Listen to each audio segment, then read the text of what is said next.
Mesdames et messieurs, bonsoir. Très ravis nous sommes de vous savoir aussi nombreux à suivre cet entretien de Canal 3 Niger.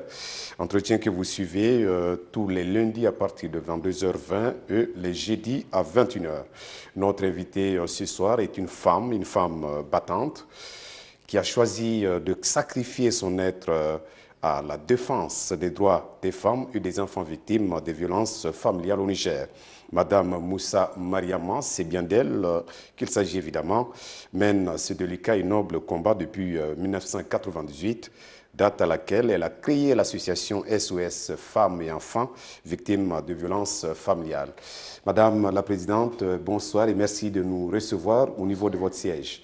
Alors, en novembre prochain, vous aurez capitalisé 21 ans justement dans le domaine de la lutte contre les violences faites aux femmes et aux enfants, les violences familiales. Alors, vous avez tant d'expérience dans ce domaine. Aujourd'hui, quelle appréciation faites-vous justement de la situation des violences familiales faites aux femmes et aux enfants au Niger? Tout d'abord, je remercie Canal 3 qui a bien voulu m'interviewer au sujet des violences faites aux femmes et aux enfants au Niger. Merci aussi de l'avoir accepté. Et comme vous l'avez si bien dit, les violences faites aux femmes et aux enfants sont d'actualité dans ce pays. Les indicateurs socio-démographiques et socio-politiques du Niger ont toujours fait cas du degré de vulnérabilité de certaines couches de la population, dont les femmes et les enfants au Niger. Et selon une étude menée par l'UNFPA en 2015, étude sur l'ampleur et les déterminants des violences basées sur le genre, la prévalence des violences basées sur le genre, tout type et tout sexe confondu, est de l'ordre de 53%. La nuptialité y est très précoce au Niger. En termes de mariage précoce des filles, le Niger bat le record en Afrique subsaharienne. Et nous enregistrons présentement un taux de 76,3% à l'échelle mondiale. Vous voyez, donc la jeune fille est sujette d'être mariée à un âge très précoce. Il y a des filles qu'on marie à moins de 11 ans même. Ici au Niger, nous avons l'habitude de recevoir ces genres de cas. Et les petites filles sont violées. Chaque semaine que Dieu fait, nous enregistrons des cas de viol dans ce pays. Maintenant, c'est le fléau qui nous embête beaucoup plus. Le viol sur mineur. En tout cas, le viol est en train de prendre de l'ampleur dans notre pays. Il faut qu'on arrive à connaître les vraies causes et comment s'y prendre pour vraiment essayer de réduire vraiment les cas de viol dans ce pays. Et vous serez justement dans cette étape-là? Ah, mais bien sûr, puisque présentement nous sommes en train d'enregistrer les cas, il y aura une déclaration qui sera faite justement au mois de novembre, puisque le mois de novembre est capital dans notre agenda. Et nous organisons chaque année une semaine d'action et de mobilisation contre les violences faites aux femmes et aux filles au Niger. Et l'ONG profitera de cette occasion pour vraiment parler des cas enregistrés, tant au niveau des cas de viol qu'au niveau des cas enregistrés au niveau des violences faites aux femmes et aux filles. Madame la Présidente, de 1998 à 2019, vous avez su entreprendre beaucoup d'actions justement dans ce domaine-ci. Alors, comment soupesez-vous l'impact des actions que vous avez su mener justement dans ce cadre-là sur la situation que vous venez de décrire? Et vous venez de dire 20 ans d'activisme. 21 ans, en novembre prochain. 21 ans, bientôt 21 ans. Bien sûr, de 1998 à aujourd'hui, l'ONG SOS a beaucoup fait dans le domaine de la lutte contre les violences faites aux femmes et aux enfants au Niger. Et qu'est-ce qui vous autorise à dire effectivement que ces actions ont eu un impact? Voilà, nos actions ont eu un impact parce que tout d'abord, nous avons osé parler d'un sujet vraiment tabou dans ce pays, qui est la violence faite aux femmes et aux enfants. Je me rappelle en 1999, quand j'avais organisé le premier séminaire sur le syndrome de maltraitance conjugale et familiale, certaines personnes me prenaient pour une folle, puisque le sujet était vraiment tabou. Personne ne veut en parler. Et en tant qu'assistante sociale, j'ai eu à accueillir beaucoup de cas de femmes victimes de violences conjugales, de violences en milieu de travail, des filles victimes de harcèlement sexuel en milieu scolaire. Donc vraiment, cela m'a poussée à aller vraiment dans la lutte aussi longtemps que possible. Et les résultats sont là. Le silence autour de la violence a été brisé. Et de là, les gens ont compris que la violence existe au Niger. Et il y a des guides qui ont été élaborés. Et que faire en situation de violence? C'est un guide appuyé par la coopération suisse à l'époque, qui fut notre tout premier partenaire, puisque c'est la coopération suisse qui avait permis à SOS de faire ses premiers pas. C'est la coopération suisse qui avait permis à l'ONG SOS Femmes et Enfants Victimes de Violences Familiales de faire ses premiers pas. Et depuis 1998 à aujourd'hui, SOS continue toujours à faire ce noble combat. Donc nous sommes partis de la prévention au renforcement de capacités et aujourd'hui, nous consacrons tous nos efforts dans le domaine de la prise en charge holistique des survivantes de violences. Et l'UNFPA est un partenaire qui nous accompagne jusqu'à la date d'aujourd'hui dans ce domaine de prise en charge holistique des survivantes de violences. Il n'y a pas que l'UNFPA. Nous avons l'ONG internationale, Oxfam, aussi, qui nous accompagne dans le domaine de la lutte contre les violences basées sur le genre et le mariage précoce des filles. Présentement, nous pilotons un projet de 5 ans grâce à Oxfam. Et ce projet est intitulé « Le mariage n'est pas un jeu d'enfant ». L'ONG SOS Femmes et Enfants Victimes de Violences Familiales couvre 32 villages de la région de Tillabéri. Donc, pour sortir vraiment les filles et de la situation de violence qu'elles vivent au quotidien.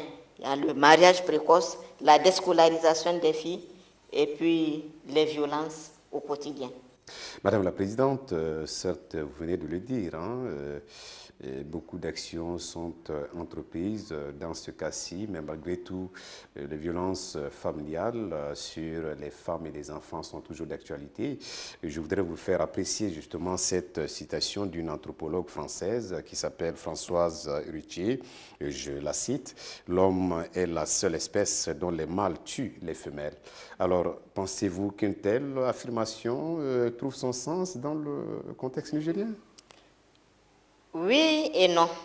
Oui et non, allez-y. Si je dis oui, la femme est l'être faible ici au Niger. C'est la femme qui est soumise. La femme est appelée à accepter tout. Même quand le mari l'insulte, elle ne doit pas répondre. Même quand tu la tapes, elle ne doit pas rendre le coup. Donc la femme nigérienne a été toujours soumise dans sa vie.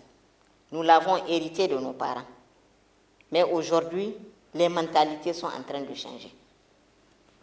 Par le passé, les hommes qui se disent hommes ne battent pas leurs femmes. Ils les prennent en charge. Mais aujourd'hui, nous assistons à un autre mode de vie. Sur 100 foyers, quand tu calcules, quand tu mènes une enquête, c'est les femmes qui c'est prennent en les charge femmes leur qui mari. prennent en charge la famille à 80%. À 80%. À 80%. Voilà. Donc, c'est pour vous dire que la femme là, ce qu'elle a dit est vrai. Et si je dis non aussi, et le féminicide est là au Niger. Mais les cas ne sont pas nombreux. Les cas de femmes tuées par leur mari, honnêtement, ces cas ne sont pas nombreux. Cela ne veut pas dire que les femmes ne meurent pas suite à des violences qu'elles subissent de la part de leur mari. Nous avons eu à enregistrer quelques cas. Ici, je vous avais une photo. Peut-être vous aurez l'occasion de prendre l'image. Une femme qui a failli être égorgée par son mari. On l'avait vécu. À travers les réseaux sociaux, on a eu à voir aussi quelques images de femmes tuées, assassinées par leur mari ici au Niger, tout comme le cas d'une femme qui a aussi tué son mari, vice-versa. Mais il est quand même rare de voir une femme taper son époux. Et qu'est-ce qui expliquerait cela? Ça, c'est l'éducation. Puisque la femme nigérienne, je vous avoue, elle est bien éduquée. En tout cas, si elle a eu une bonne éducation, l'éducation traditionnelle qu'on connaît, voilà, qui inculque le respect à l'autre, la femme ne prend jamais la main en premier lieu pour taper un homme. Mais si tu vois une femme mettre la main sur un homme, c'est qu'elle en a ras-le-bol. Il faut qu'elle se défende aussi. Parce que tu ne vas pas laisser... L'instinct de survie, comme on le dit. Oui, tu ne vas pas laisser ton mari te battre chaque matin. S'il le fait une fois, deux fois, la troisième fois, tu ne vas jamais accepter qu'il le fasse. Toi aussi, tu vas essayer de te défendre. Voilà. Et c'est même ça qui pousse certaines femmes à commettre un meurtre sur leur mari. Voilà. Alors, madame, nous savons que nous sommes dans un pays de droit, dans un pays où, par rapport justement à votre domaine d'intervention, il y a eu beaucoup de textes auxquels, n'est-ce pas, notre pays a souscrit. Alors, je voudrais savoir si, depuis tout ce temps que vous menez ce combat-là, vous pouvez aujourd'hui témoigner que les autorités nigériennes sont très engagées dans ce combat. Est-ce que véritablement, vous pensez qu'il y a une volonté politique ferme du gouvernement nigérien justement à combattre ces pratiques malsaines-là? Bon, si vous avez écouté le discours du président de la République au sommet de l'UA, à travers son discours, en tout cas, on sent un engagement.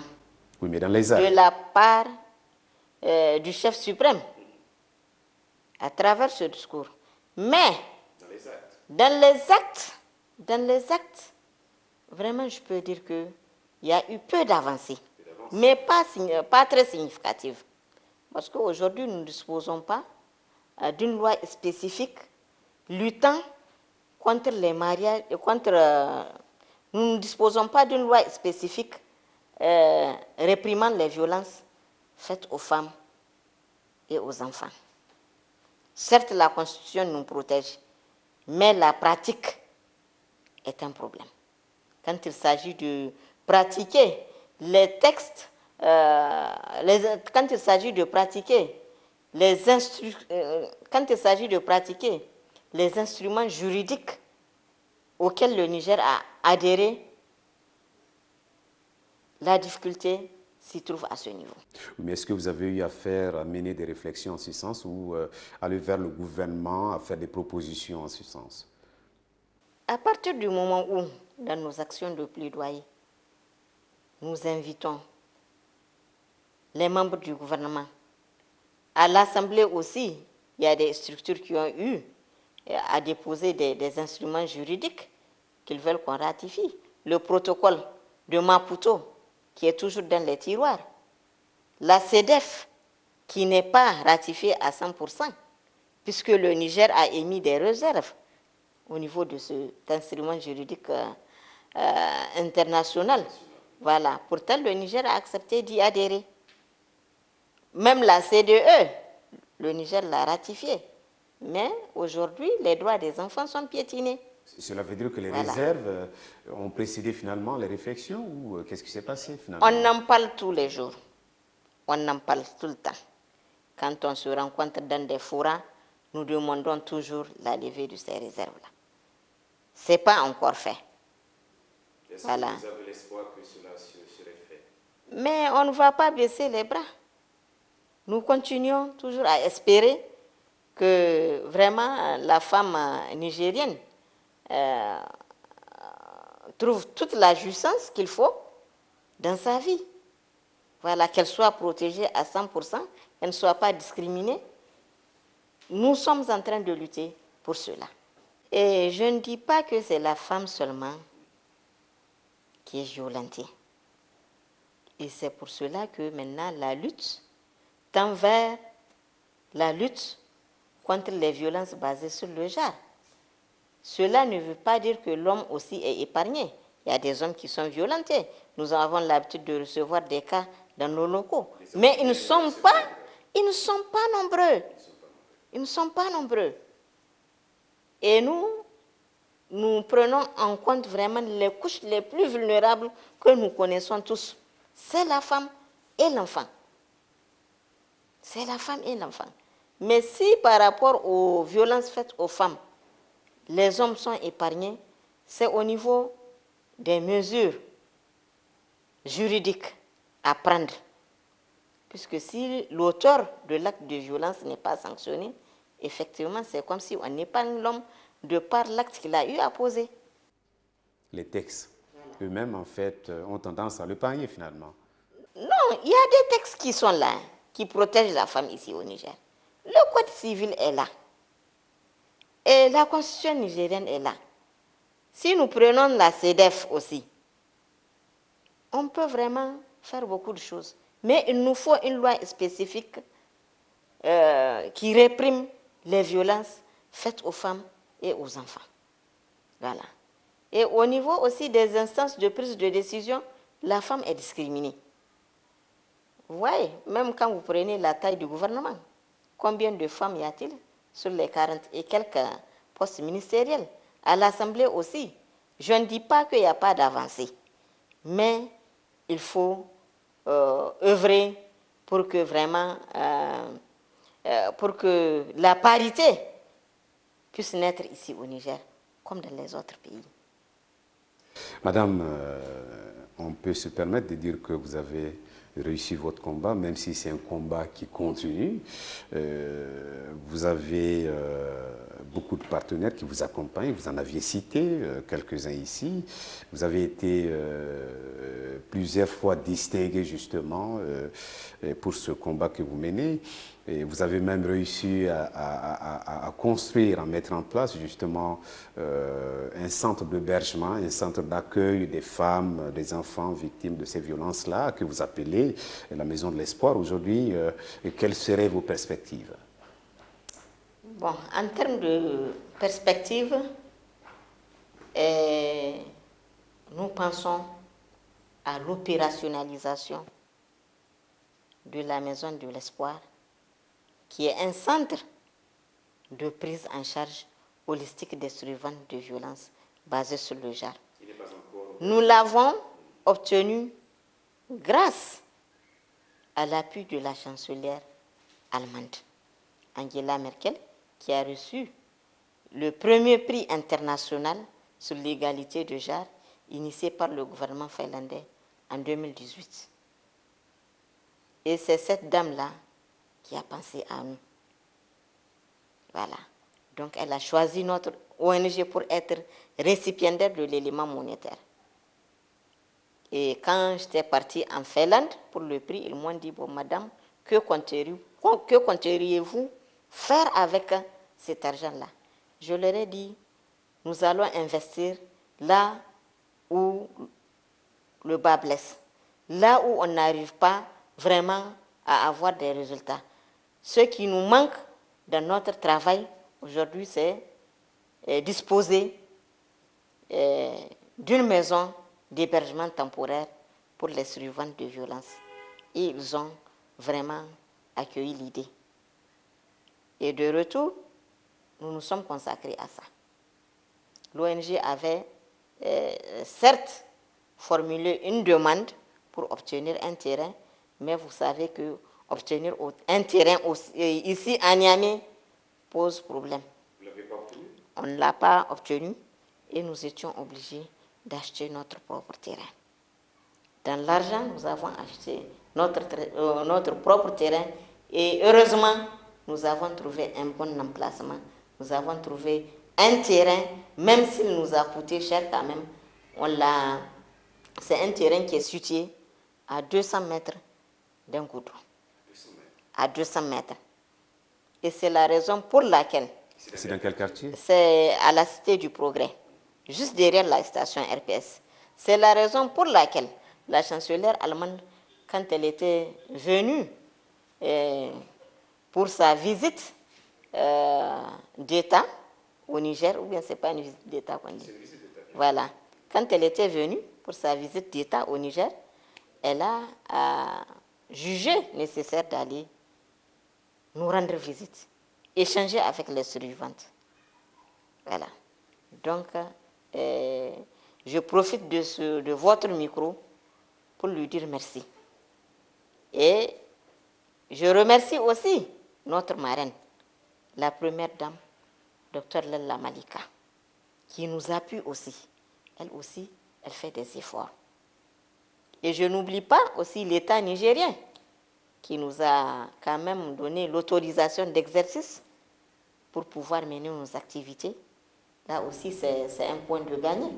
Puisque si tu n'as pas une autorisation d'exercice, tu ne pourras pas exercer. Tu ne pourras pas exercer. Donc, je dis merci à l'État du Niger. Et j'ai reçu aussi les encouragements de la ministre de la Promotion de la Femme et de la Protection de l'Enfant, Madame Elbak Zainabou Tahir Bako, le Premier ministre en personne, qui a même accepté de me recevoir à la primature quand j'étais partie lui présenter le prix. Donc, je me dis qu'il y a des soutiens.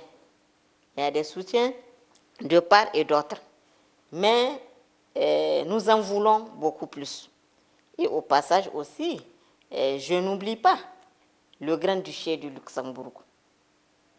L'ambassade du Grand-Duché de Luxembourg, c'est cette ambassade-là qui est en train d'accompagner la semaine de mobilisation et d'action.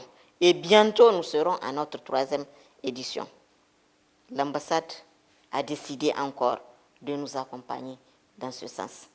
Et la délégation de l'Union européenne, c'est cette délégation-là qui a pensé à nous décerner une distinction et un trophée. C'est parce que, à distance, la délégation de l'Union européenne voit ce que nous sommes en train de faire. Pour revenir à la phase opérationnelle de la Maison de l'Espoir qui vous tient tant à cœur, qu'est-ce qui vous reste plus précisément? Le siège est construit? Le siège est construit. Nous allons l'inaugurer au mois de décembre à l'occasion de la Journée internationale des droits de l'homme. Nous sommes sur les petites finitions et tout le monde sera convié, même les organes de presse, les membres du gouvernement. Et la marraine de la lutte contre les violences faites aux femmes et aux enfants, ça sera sous son haut patronage. Et nous sommes en train de voir comment aussi inviter le Premier ministre, faire visiter le président de la République pour lui dire que Angela est venue nous rendre visite. Nous attendons aussi une visite de votre part. Certainement qu'il va le faire. Il va le faire. Il va le faire, bien sûr. Il suffit juste qu'on lui envoie l'invitation, il le fera. Madame, votre mot de la fin? Mon mot de la fin, c'est que j'ai un appel. Bon, pas un appel, j'ai des appels à lancer à plusieurs niveaux. Au niveau de la population nigérienne, que la population nigérienne prenne conscience de l'existence du phénomène des violences basées sur le genre. Et que la population nigérienne s'investisse à nos côtés pour que vraiment nous puissions éradiquer ce phénomène qui est en train de mener notre société. Que les partenaires techniques et financiers continuent à appuyer les organisations qui œuvrent contre les violences faites aux femmes et aux enfants. Et aujourd'hui, notre lutte a pris école. Notre lutte a fait école, si on peut le dire. Il y a plusieurs organisations qui se créent du jour au lendemain pour vraiment nous accompagner. Et je les remercie très sincèrement. Si des organisations aujourd'hui se créent dans le domaine, c'est pour que nous puissions vraiment conjuguer nos efforts et parvenir à une société sans violence au Niger, parvenir à parvenir à l'éradication des violences dont sont victimes les enfants. C'est pour parvenir à l'éradication des violences dont sont victimes les femmes et les enfants au Niger. Vous pensez que c'est possible? C'est possible. C'est bel et bien possible. Si toutefois, nous ne baissons pas les bras. Si toutefois, les partenaires continuent à nous appuyer pour qu'on puisse rendre opérationnels vraiment les centres d'hébergement qui existent et parvenir aussi à créer d'autres structures de prise en charge. Puisque si vous faites le tour de toutes les villes du Niger, vous ne trouverez nulle part un centre d'hébergement des survivantes de violences basées sur le genre. Alors que seuls les centres peuvent mettre en sécurité les femmes qui sont en danger. Puisqu'il y a des femmes qui sont chassées nuitamment par leur mari, qui n'ont personne dans cette ville. Et nous, notre ONG, ne laisse jamais ces genres de cas-là errer dans la ville sans trouver un lieu de refuge. Et la maison de l'espoir a été créée justement pour pallier à ce genre de problème. Merci madame pour cet entretien que vous avez bien voulu nous accorder, chers téléspectateurs de l'émission L'Entretien de la semaine. Nous sommes à la fin de ce nouveau numéro. Nous recevions pour vous madame Moussa Mariama, présidente fondatrice de l'association SOS Femmes et Enfants victimes de violences familiales. Vous l'avez suivi, merci de l'avoir suivi, ce serait à la prochaine.